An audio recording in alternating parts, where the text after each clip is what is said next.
ഷിനോബികൾക്ക് പേരുകൾ ഉണ്ടാകുന്നതിന് മുമ്പ്, ഗ്രാമങ്ങൾക്ക് മതിലുകൾ ഉണ്ടാകുന്നതിനും മുമ്പ് 2 സഹോദരന്മാർ ലോകത്തിന്റെ വിധിയെ തന്നെ തെരഞ്ഞെടുത്തിരുന്നു. ഒരാൾ ശക്തിയുടെ ഉഗ്രമൂർത്തിയായി വളർന്നപ്പോൾ മറ്റൊരാൾ പ്രകൃതിയുടെ സന്തുലനാവസ്ഥ നിലനിർത്തുവാനുള്ള ദേവനായി മാറി. ആ കഴിവ് തന്നെ വളർച്ചയ്ക്കെതിരെ നിന്നു, ആ നിയന്ത്രണം ബന്ധത്തിനെതിരെ നിന്നു. ഇത് കേവലം ഒരാളുടെ വിജയത്തിനായിട്ടുള്ള പോരാട്ടമായിരുന്നില്ല, ഭാവിയിലേക്കുള്ള പോരാട്ടമായിരുന്നു. കാലാന്തരങ്ങളോളം വ്യത്യസ്ത ശരീരങ്ങളിൽ വ്യത്യസ്ത പേരുകളിൽ ഈ വെറുപ്പ് പുനർജനിക്കും. ഇതാദ്യത്തെ യുദ്ധമായിരുന്നില്ല, അതാദ്യത്തെ ശാപമായിരുന്നു. Introducing the epitome of god fights in the Naruto universe. ഉച്ചിഹിക്കും സെൻചുവിനും പിറവി കൊടുത്ത സാക്ഷാൽ സേജ് ഓഫ് സിക്സ് പാത്തിന്റെ മക്കളുടെ യുദ്ധം, ഹാഗറോമ ഒട്സുത്സുക്കിയുടെ മക്കളുടെ യുദ്ധം. ഇന്ദ്ര ഒട്സുത്സുക്കി വേഴ്സസ് അസുര ഒട്സുത്സുക്കി.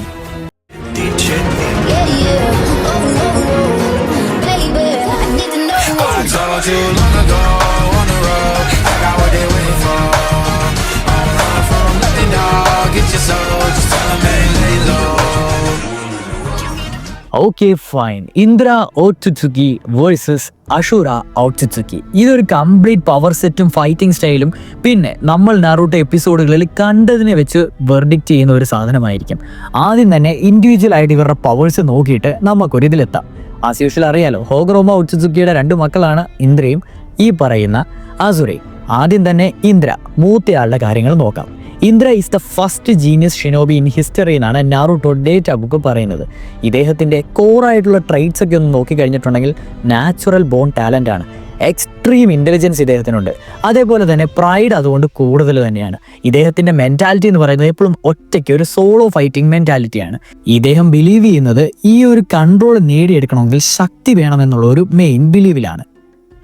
ഇനി ഇന്ദ്രയുടെ കംപ്ലീറ്റ് പവർ സെറ്റ് നോക്കാം. ഫസ്റ്റ് ആൻഡ് ഫോർമോസ്റ്റ് ഉച്ചിഹയുടെ തലതൊട്ടപ്പനല്ലേ, അപ്പോൾ കോർ ട്രൈറ്റ് ആയിട്ട് വരുന്ന ഷരിങ്കൻ. സത്യം പറഞ്ഞാൽ പ്രോട്ടോ മാഗയ്ക്കോ എന്ന് വേണമെങ്കിൽ പറയാം. ഇന്ദ്രയാണ് ഫസ്റ്റായിട്ട് ഷരിങ്കൻ ഒക്യുലാർ പവറിൽ അവേക്കൻ ചെയ്ത ആൾ. ഐ നോ ഹോഗറോമേനെ നമ്മൾ ഇതിനകത്ത് കൂട്ടുന്നില്ല കേട്ടോ. എന്നിരുന്നാലും ഈ ഒരു ഷരിങ്കൻ്റെ എബിലിറ്റീസ് വെച്ച് എക്സ്ട്രീം പെർസെപ്ഷനും ചക്ര ഫ്ലോ അനാലിസിസും അതുപോലെ തന്നെ ഫ്യൂച്ചർ മൂവ്മെൻറ്റ്സിനെ പ്രെഡിക്റ്റ് ചെയ്യുവാനും സാധിക്കും.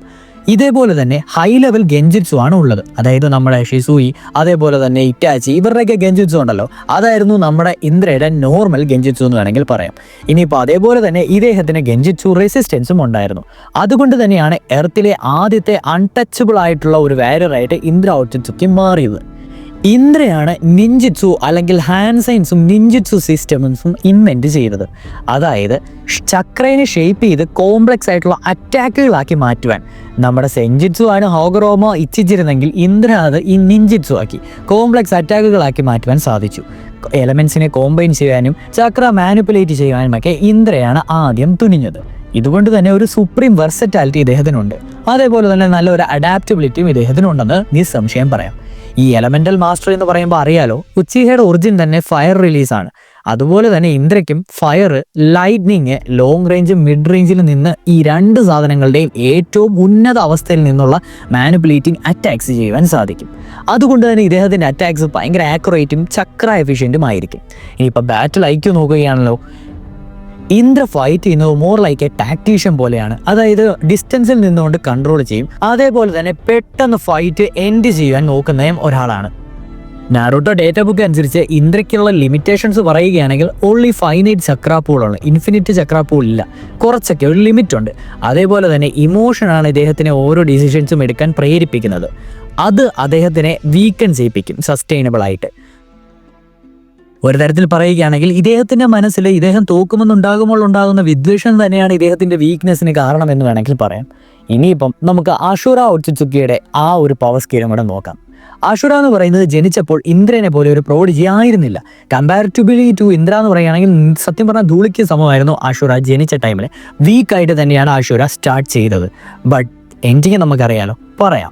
ഏതായാലും അഷുരയുടെ നമുക്ക് ആ ഒരു ജനന സമയത്ത് കഴിഞ്ഞിട്ടുള്ള കോർ ട്രൈറ്റ്സ് ഒക്കെ നോക്കുകയാണെങ്കിൽ ഏർലി ടാലൻ്റ് എന്ന് പറയാൻ ഒന്നും തന്നെ ഇല്ല. അത് കഴിഞ്ഞാണ് ഇദ്ദേഹത്തിന് ഒരു മാസീവ് ഗ്രോത്ത് പൊട്ടൻഷ്യൽ ഉണ്ടായത്. ഇമോഷണൽ ഇൻ്റലിജൻസ് ഇന്ദ്രനെയും ഹോഗറോമിനേക്കാളും കൂടുതലായിരുന്നു അഷുറയ്ക്ക്.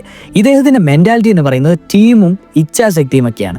ടീം ഓറിയൻറ്റഡ് ആയിട്ടുള്ള ഇച്ഛാശക്തിയും അതേപോലെ തന്നെ ഒരു പവർ എന്ന് പറയുന്ന സാധനം കൺട്രോൾ രീതിയിലല്ല, ഇന്ദ്രനെ പോലെ പവർ കൺട്രോൾ ചെയ്ത രീതിയിലല്ല. പവർ വേണമെങ്കിൽ നമ്മൾ ബോൺസ് ക്രിയേറ്റ് ചെയ്യണം, അതിൽ നിന്ന് നമുക്ക് ഓട്ടോമാറ്റിക്കലി പവർ കിട്ടുമെന്നാണ് അഷുര വിചാരിച്ചിരുന്നത്. അതുകൊണ്ട് തന്നെ സ്ട്രെങ്ത് ഗ്രോത്തിലൂടെ വിശ്വസിക്കുന്ന ഒരാളുടെ റെപ്രസെൻറ്റേഷനായിട്ട് അഷുരനെ നമുക്ക് നമുക്ക് കാണുവാൻ സാധിക്കും. അസുരയുടെ കംപ്ലീറ്റ് പവർ സെറ്റിന് നമ്മൾ നോക്കുകയാണെങ്കിൽ ഫൈനൈറ്റ് ചക്ര ബോൾ ആയിരുന്നു ഇന്ദ്രയ്ക്കുള്ള വീക്ക്നെസ് എങ്കിൽ അസുരയ്ക്ക് വാസ്റ്റ് ചക്ര റിസർവ് ആണ് ഉള്ളത്. ഹാഗ്രോമയുടെ ബോഡിയിൽ നിന്ന് ഡയറക്റ്റ് ഇൻഹെറിറ്റ് ചെയ്ത ഒരു സാധനമാണ്. അതുകൊണ്ട് തന്നെ massive stamina, long time endurance കിട്ടും ബാറ്റിൽ. അതേപോലെ തന്നെ കണ്ടിന്യൂസ് ഗ്രോത്ത്, അതായത് ഫൈറ്റ് ചെയ്ത് തുടർന്നുകൊണ്ടിരിക്കുമ്പോൾ വീണ്ടും ബാക്കിയുള്ള ഒരാൾക്കാർ വീക്കൻ ചെയ്യുകയാണെങ്കിൽ അസുരയ്ക്ക് ആ ഒരു കോമ്പാക്റ്റിൽ നിന്ന് ഗ്രോത്ത് ആണ് ഉണ്ടാവുന്നത്. അതുകൊണ്ട് തന്നെ ആയിരിക്കണം നറൂട്ടോ ഡേറ്റ ബുക്കിൽ അസുരനെ സെഞ്ചു വിറ്റാലിറ്റി എന്നാണ് പറയുന്നത്. ഉസുമാക്കി സ്റ്റാമിനയുടെയും നറൂട്ടോ ചക്ര മോൺസ്റ്റർ സ്റ്റാറ്റസിനും എല്ലാം ആധാരം ഈ പറയുന്ന അസുരയുടെ ഒറിജിൻ തന്നെയാണ്. പിന്നെ 6 പാത്ത് ടൈപ്പ് ചക്ര അവേക്കണിംഗ് ഉണ്ട്. അസുര മെച്ചുറായപ്പം ഹോഗ്രോമയുടെ ടെക്നിക്സ് അദ്ദേഹത്തിനുള്ളിൽ അവേക്കണായി. അതുകൊണ്ട് തന്നെ മിഡ് ലൈഫിൽ തന്നെ അദ്ദേഹത്തിൻ്റെ ചക്ര ഇവോൾവ് ആകാൻ തുടങ്ങി.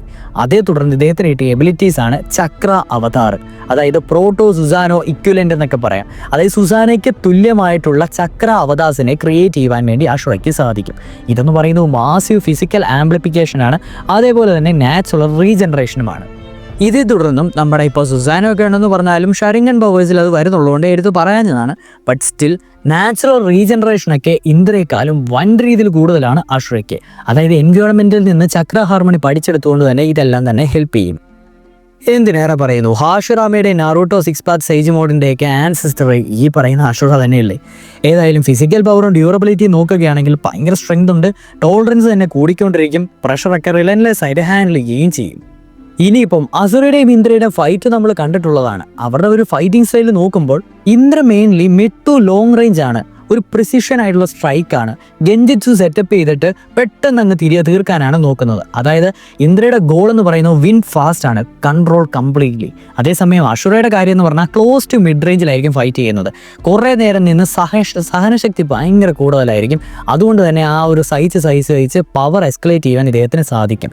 ഇദ്ദേഹത്തിൻ്റെ ഗോൾ എന്ന് പറയുന്നത് ഗ്രോ ചെയ്യുകയാണ് ഓരോ ടൈമിലും. ഇനി നമുക്ക് നാറൂട്ടോ സീരീസിൽ കണ്ടിട്ടുള്ള ബാറ്റിൽസ് ഒക്കെ എടുത്തു നോക്കുകയാണെങ്കിൽ ആദ്യത്തെ ഫേസിൽ ഇന്ദ്ര വേഴ്സസ് അസുര ഫൈറ്റ് ചെയ്തപ്പോൾ ഇന്ദ്ര ഡോമിനേറ്റ് ചെയ്തു, അസുര സ്ട്രഗിൾ ചെയ്യുകയാണ് ചെയ്തത്. ഗെൻജിറ്റ്സു പ്ലസ് നിഞ്ചിറ്റ്സു ചെയ്തുകൊണ്ട് തന്നെ അവിടെ ജയിച്ചത് ഇന്ദ്ര തന്നെയാണ്. അത് കഴിഞ്ഞിട്ടുള്ള ഫേസിൽ വരുമ്പം അസുര പതിയെ അഡാപ്റ്റ് ആയി വരുന്നുണ്ട്. ചക്ര ഔട്ട്പുട്ടൊക്കെ കുറച്ചുകൂടി ഇൻക്രീസ്ഡ് ആയി. ഫിസിക്കൽ കൗണ്ടേഴ്സൊക്കെ കുറച്ചൊന്ന് ചെയ്യാൻ തുടങ്ങി. അതായത് ഇന്ദ്രയുടെ സുസാനായിട്ടുള്ള സ്ട്രൈക്സും ഒക്കെ ടേക്ക് ഓൺ ചെയ്യുവാൻ പതിയെ പറ്റുവാൻ തുടങ്ങി. ഈ ഒരു ടൈം ആയപ്പോഴേക്ക് ഒരു ഈക്വൽ ആയെന്ന് തന്നെ പറയാം. ആൻഡ് അവസാനത്തെ ഫേസ് ആകുമ്പോഴേക്ക് അസുര 6 പാത്ത് ടൈപ്പ് പവറാണ് ആക്ടിവേറ്റ് ചെയ്യുന്നത്. ഇവിടെ അവതാറിനെ മാനിഫെസ്റ്റ് ചെയ്ത് എടുക്കുവാനും കൂടെ സാധിച്ചപ്പോൾ ഇന്ദ്രയുടെ സ്റ്റാമിന കമ്പാരിറ്റീവ്ലി ഫൈറ്റ് ചെയ്തുകൊണ്ടിരിക്കുന്ന ടൈം കഴിയുമ്പോൾ ഡ്രോപ്പ് ചെയ്യുവാൻ തുടങ്ങും. ഈ ഒരു ടൈമിൽ അസുരയ്ക്കാണ് അവിടെ മുൻതൂക്കം കൂടുതൽ, അവിടെ മൊമെൻറ്റം ഷിഫ്റ്റായി.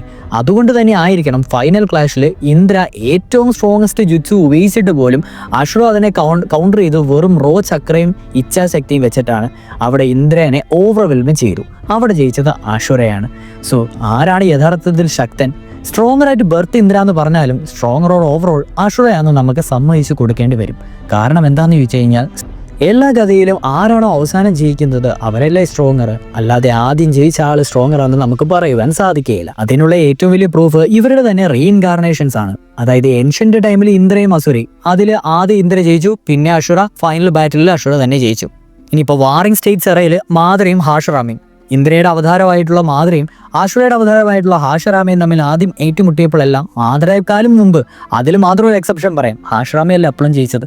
ഇനിയിപ്പോൾ മോഡേൺ എറയിൽ സാസ്കെ വേഴ്സസ് നാറൂട്ടോ ഫൈറ്റ് വന്നപ്പോഴും സാസ്കെനെ ആദ്യം ഒരു ബാഡ് ആസ് സ്വാഗ് ആയിട്ട് കണ്ടിരുന്നെങ്കിലും, സാസ്കെയാണ് ജുനിയർ ലെവൽ എക്സാമിൽ ഏറ്റവും കില്ലാടി എന്ന് വിശ്വസിച്ചിരുന്നെങ്കിലും എൻഡ്യൂർ ചെയ്ത് പതിയെ ലോർ എൻഡ് ചെയ്യാതായിരുന്നപ്പോൾ നമുക്ക് സാസ്കയുടെയും നാറൂട്ടോയുടെയും പവർ ഡിഫറൻസ് കാണുവാൻ തന്നെ സാധിക്കുമായിരുന്നു. എന്തിനേറെ പറയുന്നു, ഇത്രയൊക്കെ ദ്രോഹിച്ചിട്ടും തിരിച്ചൊന്നും പറയാതെ വിൽ ഓഫ് ശക്തിയുടെ ആ ഒരു രീതിയിൽ നിന്നിട്ട് നാറൂട്ടോനെ നമുക്ക് വിന്നർ അല്ലെന്ന് പറയാതിരിക്കാൻ വയ്യ. ഞാൻ ഉദ്ദേശിക്കുന്നത് ഈ ഒരു സീരീസ് എഴുതിയിരിക്കുന്ന കിഷിമോട്ടോ പോലും ആഗ്രഹിക്കുന്നത് ഗ്രീഡിലൂടെയും പവറിലൂടെയും കൺട്രോൾ നേടാൻ ശ്രമിക്കുന്നത് വെറും വ്യർത്ഥമായിട്ടുള്ള കാര്യമാണ്. സ്നേഹത്തിലൂടെയും ഇച്ഛാശക്തിയിലൂടെയും കൂട്ടായ പരിശ്രമത്തിലൂടെയും നമുക്ക് അച്ചീവ് ചെയ്യാൻ പറ്റുമെന്നാണ് ഇതിൻ്റെ ഒരു ലോർ. അത് തന്നെയാണ് നാറൂട്ടോ സീരീസ് പോസിറ്റീവ് രീതിയിൽ നമ്മൾ എടുക്കുമ്പോൾ നമുക്ക് ഇതിനകത്ത് കുറേ രീതിയിൽ പഠിക്കാനുണ്ടെന്ന് തന്നെ പറയുന്നത്. അതായത് ഇന്ദ്ര എന്ന് പറയുന്ന ഒരു സുപ്പീരിയർ പ്രോഡിജി തന്നെയാണ്, അതിൽ സംശയമില്ല. ബട്ട് അസുര എന്ന് പറയുന്ന ഒരു സുപ്പീരിയർ ഫോഴ്സ് ആണ്. അതേപോലെ തന്നെ ഇന്ദ്ര റെപ്രസെൻ്റ് ചെയ്യുന്നത് എൻ്റെ ശക്തിക്ക് എന്തൊക്കെ ചെയ്യുവാൻ പറ്റുമെന്നാണെങ്കിൽ അസുര റെപ്രസെൻ്റ് ചെയ്യുന്നത് എൻ്റെ ശക്തിക്ക് എന്തൊക്കെ ആകുവാൻ സാധിക്കുമെന്നാണ്. What my power can become versus watt power can do. ഇനിയിപ്പം നമ്മുടെ രീതിയിൽ അവസാനം ഒരു കാര്യം പറയുമല്ലോ, ആ ഒരു വൺ ലൈൻ ട്രൂത്ത് ഞാൻ പറയുകയാണെങ്കിൽ ഇന്ദ്ര വാസ് ബോൺ പവർഫുൾ, അസുര ബിക്കെയിം അൺസ്റ്റോപ്പബിൾ എന്ന് വേണമെങ്കിൽ പറയാം. ഇതിൽ ഓഫ് കോഴ്സ് നമ്മൾ ഇന്ദ്രയുടെയും അഷുറയുടെയും സ്പെസിഫിക് വെപ്പൺ ലിസ്റ്റ് ഒന്നും ഞാൻ പറയുന്നില്ല, എക്സ്പെഷ്യലി ഇന്ദ്ര സാരോസ് അങ്ങനത്തെ കാര്യങ്ങളൊന്നും നമ്മൾ കൂട്ടുന്നില്ല. കാരണം ഇവിടെ മെയിൻ ഫൈറ്റ് വരുന്നത് വെപ്പൺസിൻ്റെ ആ ഒരു കാര്യത്തിലല്ല. എത്രയൊക്കെ വെപ്പൺസ് ആരുടെയൊക്കെ കയ്യിലുണ്ടെന്ന് പറഞ്ഞാലും ഇതിൻ്റെ മെയിൻ ഉദ്ദേശം എന്ന് പറയുന്നത് ഹെയ്റ്റ്രഡും ഗ്രീഡുമാണ് നിങ്ങൾ മെയിൻ ഗോളായിട്ട് കൺട്രോളിനെ കാണുന്നതെങ്കിൽ അവിടെ നിങ്ങൾക്ക് നാശം സംഭവിക്കുന്നതെന്ന് തന്നെയാണ് ഇതിൻ്റെ അടിസ്ഥാനപരമായിട്ടുള്ള കാര്യം. അതുകൊണ്ടാണ് ഇൻഡിവിജ്വൽ പവർ സെറ്റിൽ ആ ഒരു വെപ്പൺ ടൂൾസ് ഒന്നും ഇൻട്രൊഡ്യൂസ് ചെയ്യാതിരുന്നത്. എന്നിരുന്നാലും നിങ്ങൾക്ക് ഇതിനെപ്പറ്റി എന്താണ് തോന്നുന്നതെന്ന് വെച്ചാൽ ജസ്റ്റ് കമൻറ്റ് ഡൗൺ ബിലോ. അടുത്തൊരു നറൂട്ടോ റിലേറ്റഡ് വീഡിയോ ആയിട്ട് കാണുന്നതുവരെ tata bye, see you on next video. Tata guys.